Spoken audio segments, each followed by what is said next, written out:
Okay, family video. Idaho, 1918. This is something my brother Charlie put together and sent to me in 2010. He sent me this picture and he sent me this little descriptive poem. So I'm just going to read that poem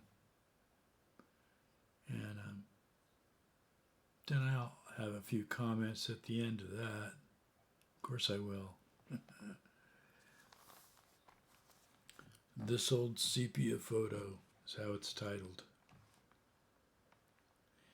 Shows Deep, Idaho, 1918, at their homestead, great-grandpa Joshua called Rock Ranch, with a wagon docked at the door, just unloaded, resting after a long, bouncy trip to town. Their well-worn clothes told of hard work, ranching rocks. There they took a deserved break. Years later, they would enjoy prosperous lives in California. My dad, 3, played on the wagon, while Sister Elizabeth and Cousin Mason snuggled next to the neighbor Graham. Great Aunt Enid balanced on the barrel. After her death in 1953, I learned she loved me especially. But now they're all gone. Dad was the last to go in 1990. How could they have known, frozen in time, in this magical image, how much joy and wonder they would bring me today, 90 years later? J.H.Lawrence, 2010. Well, that was quite nice.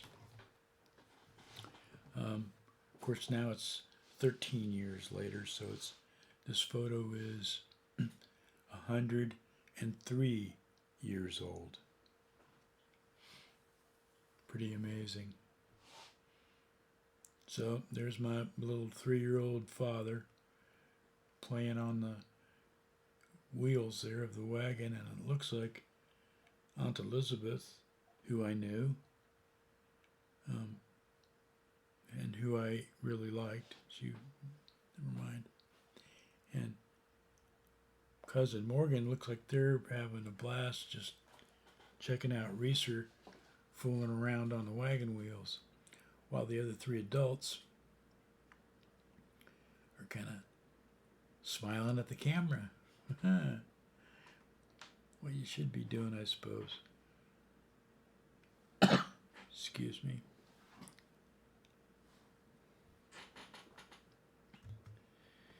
And I did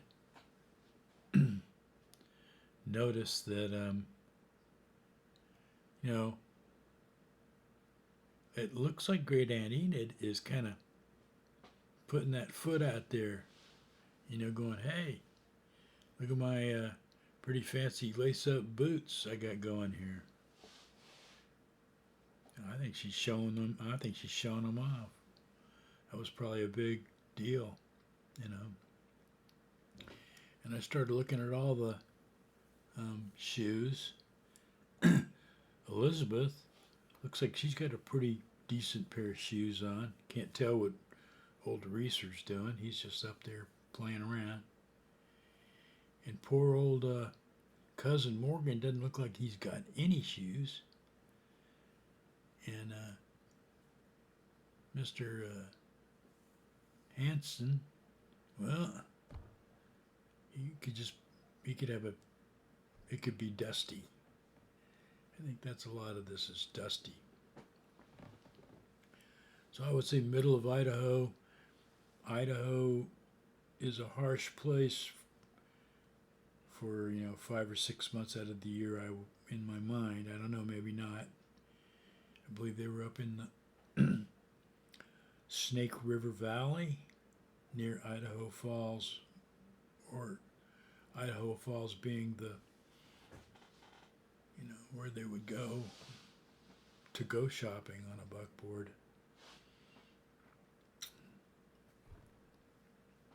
Anyway, it really, really does bless my heart, to kind of look at my father when he was 3 years old, and to look at Aunt Elizabeth. I have kind of a soft spot in my heart for Aunt Elizabeth because growing up, I know there was some bad blood between my mother and all that happened, and so to some extent I always felt sort of black sheep of this part of my family. But Aunt Elizabeth was always very kind to me, very sweet, always hugged me and stuff, Acknowledged when I had my daughter.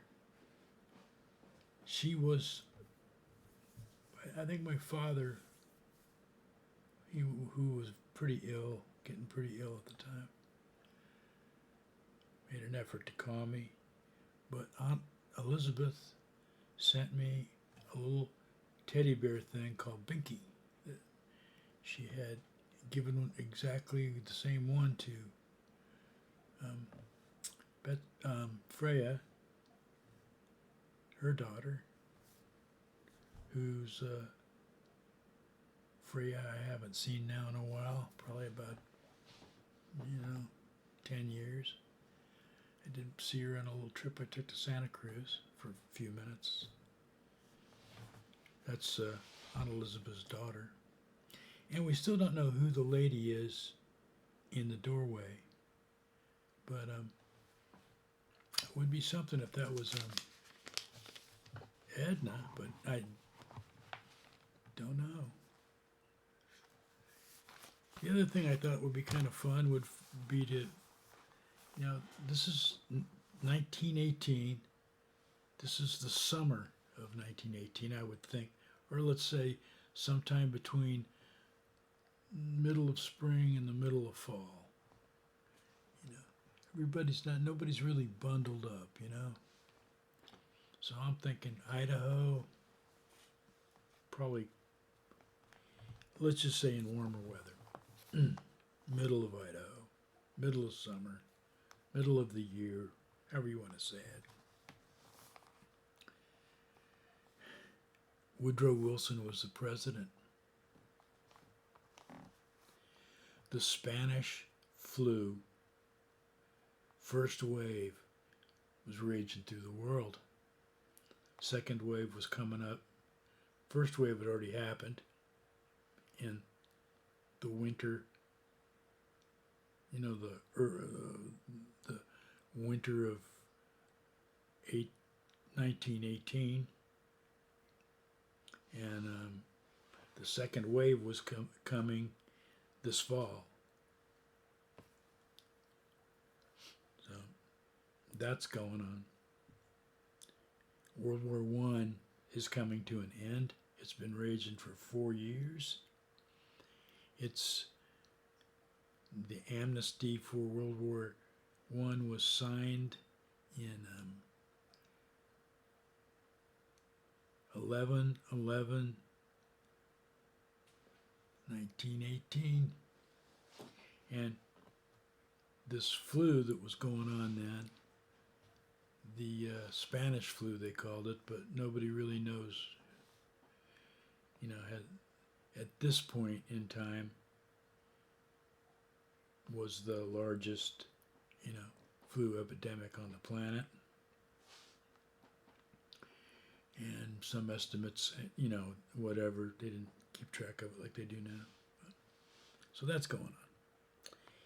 And it's killed more, people than, 900,000 German soldiers died from that compared to 100,000 that died, in the trenches or whatever it is,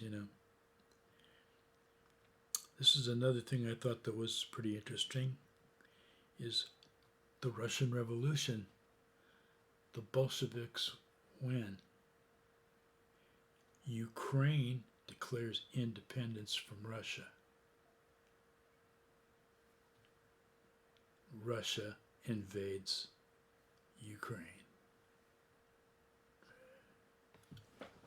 And that conflict goes on. Here's another little tidbit. Daylight savings time started in 1918 for the first time. Please let's stop doing that.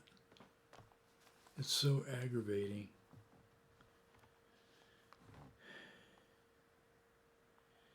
This is, the Russian Revolution's going on. Lawrence of Arabia. Everybody remember, World War I still going on. It does. When this photo was taken, World War I still going on. It doesn't end until November. I'm sure by November, it's snowing where they're standing.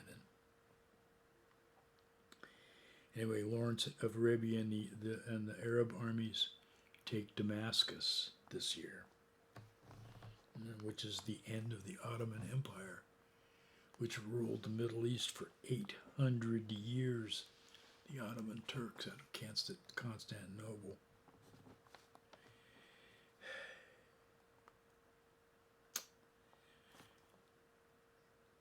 Chevrolet bought General Motors. That merged. Let's see. Europe was completely in turmoil. There's so many countries coming and going. Countries were trying to break away from Russia because of the Russian, Tsar, all of that stuff. But then, they turned around and said, nah, we're going to be communists now, and we want you back we're still going to have an empire. Things haven't changed very much, have they?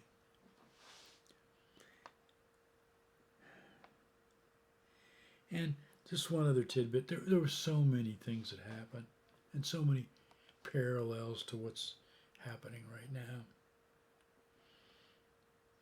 I know that Grandpa Charles Mott Lawrence died very young.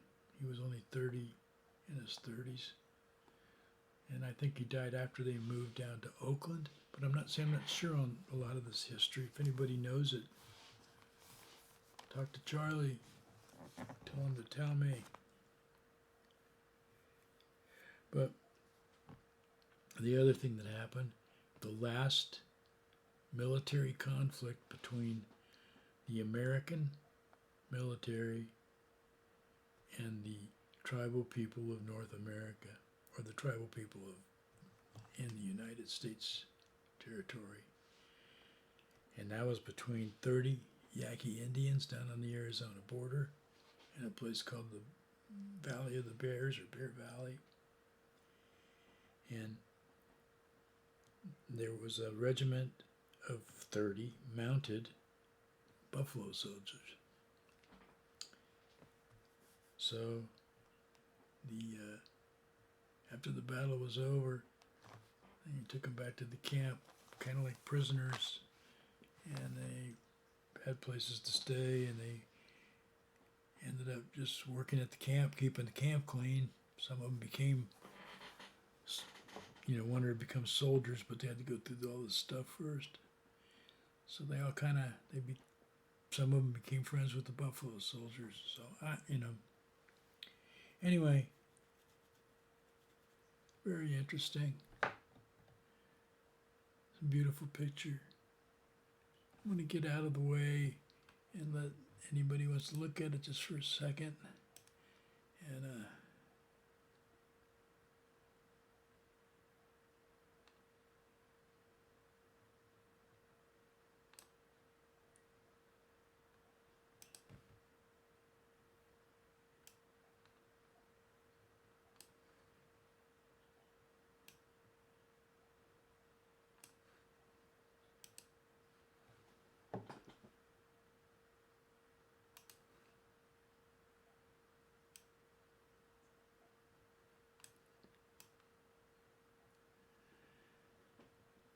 All right. Well, hey, Dad. Sorry, I didn't mean to hop on you there like that. So that's it. Little family journey. I hope this was interesting to whoever it's interesting to, and fun, because that's what I wanted to do with it. And if anybody's got any insights, figure out a way to get in touch with me. Let me know. I'm getting to be an old man, so and then Charlie is too. But I think Charlie's still happening. And Charlie can get in touch with me. All right. Well, I'm going to sign off on this one.